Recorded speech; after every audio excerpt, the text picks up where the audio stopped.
اب 40 سال کی عمر ہو گئی، مکہ کی زندگی گزر گئی، مدینہ طیبہ تشریف لے گئے۔ مدینہ طیبہ جب آقا مدنی کریم علیہ الصلوۃ والسلام تشریف فرما ہوئے، مدنی صورتوں کے اندر رب تعالیٰ نے ام خدیجہ الکبریٰ کی بات کو یوں قرآن بنا کے نازل فرما دیا، اور میں او خدیجہ تو کہا کرتی تھی میں اس چراغ کو اپنے گھر کا چراغ بناتی ہوں۔ نا نا نا خدیجہ، یہ صرف تیرے گھر کا چراغ نہیں ہے، یا ایھا النبی انا ارسلناک شاہدا ومبشرا ونذیرا وداعیا الی اللہ باذنہ وسراجا منیرا۔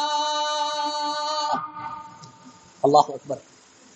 رب تعالی نے قرآن میں یہ بات نازل فرما دی، فرمایا سورہ احزاب میں کہ یہ صرف خدیجہ کے گھر کا روشن چراغ نہیں ہے، یہ کل کائنات کا روشن چراغ ہے۔